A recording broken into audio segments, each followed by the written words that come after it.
एक mixer grinder जो juice भी बना सकता है, चॉपिंग भी कर सकता है और मसाले भी पीस सकता है। Sounds interesting? ये है Atomberg Genova fresh juicer mixer grinder. इसके साथ आपको मिलते हैं 4 जार्स।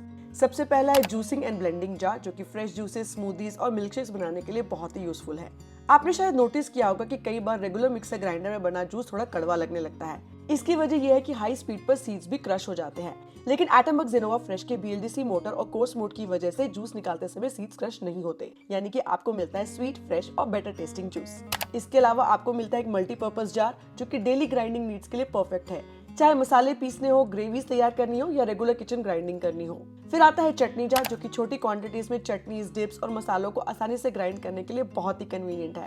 इसका कोर्स मोड काफी इंटरेस्टिंग फीचर है। ये चटनीज और मसालास को सिलबट्टे जैसे स्लाइटली कोर्स टेक्सचर देने में मदद करता है, बजाय उन्हें पूरी तरीके से स्मूथ पेस्ट में बदलने के, जो कि पर्सनली मुझे बहुत पसंद आया। और सबसे इंटरेस्टिंग है इसका चॉपर जार। प्याज, गाजर, टमाटर और दूसरी वेजिटेबल्स की चॉपिंग को ये काफी आसान और क्विक बना देता है, यानी कि चॉपिंग के लिए एक अलग अप्लायंस रखने की बिल्कुल जरूरत नहीं पड़ती। परफॉर्मेंस की बात करें तो इसमें BLDC मोटर दी गई है, जो एफिशिएंट होने के साथ पावरफुल परफॉर्मेंस भी देती है, जिसकी वजह से आप हल्दी तक को भी इसमें आसानी से पीस सकते हैं। जार्स के लिड में एंटी ग्रेविटी लिड लॉक्स दिए गए स्मूदर हैंड्स फ्री ऑपरेशन के लिए। इसके अलावा इसका कॉम्पैक्ट डिजाइन और ब्यूटीफुल मिस्टी टील कलर इसे मॉडर्न किचन्स के लिए एक स्टाइलिश ऑप्शन भी बनाता है।